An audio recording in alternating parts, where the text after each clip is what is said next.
everyone, welcome back. Today we're going to talk about the alternative turning chain.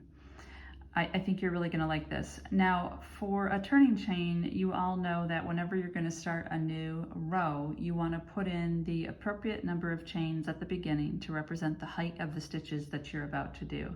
So for example, if you're about to do a row of double crochets, you would normally start out with a turning chain of 2 or 3 stitches there, depending on either your preference or what the pattern calls for. You would turn your work, and then you would go ahead and continue with your row of double crochets. Now, in some cases, your pattern would say that these 2 chains or 3 chains don't count as the first stitch. And in that case, you would go on and put your double crochets in that very first stitch as if those turning chains don't exist, and you would continue on your merry way with doing your stitches. I'll just give you an example. So that's one thing you might see in a pattern, is just to ignore the turning chain. Now the thing I don't like about that is it creates this little lump on the side, because in essence in that very first stitch you have both your turning chain and your double crochet, so that makes that really kind of extra thick, and you'll see along the edge that you have like these little scallops. So that's one thing you might see in a pattern. The other thing that you might see in the pattern is that your 2 or 3 chain that you do for your turning chain counts as your first stitch. If that's the case, you're going to skip this stitch because this is going to count as that first stitch, and then you'll continue on with the rest of your pattern as if that was your first double crochet. Now, the reason I don't like that option is, by comparison, you can see it's not really as stable or as thick as the double crochets that you have here. So for me, I think that's kind of a weak stitch.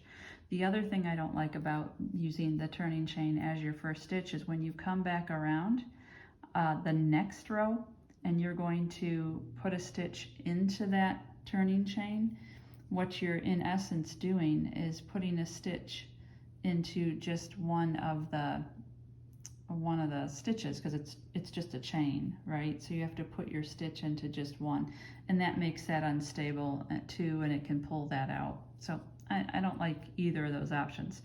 What I prefer to do is what's called an alternative turning chain, and I'm going to show you how to do that, and I think you'll really prefer this going forward.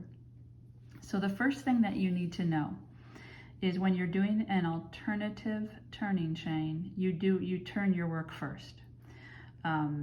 And it's important to know which way to turn your work.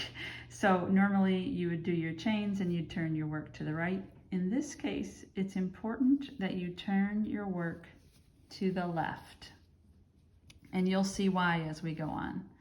So once you turn your work to the left, the very first thing you're going to do in that very first stitch is you're going to put in a single crochet. So go ahead and insert your hook. There was no chains or anything, just straight off insert your hook, yarn over, and do a single crochet. So you have a stitch there, but a single crochet is not the right height to match a row of double crochets, so you're going to need to make that higher. The way that we do this in an alternative turning chain is make a single crochet on top of this. So to do that, you see there's the 2 loops from the single crochet. We're going to put our hook through the loop on the left. So this loop right here, okay? Just single loop, just like that. You're gonna yarn over and pull through, okay? And you're gonna make your second crochet, your single crochet, excuse me. So you've made, in essence, a single crochet on top of a single crochet.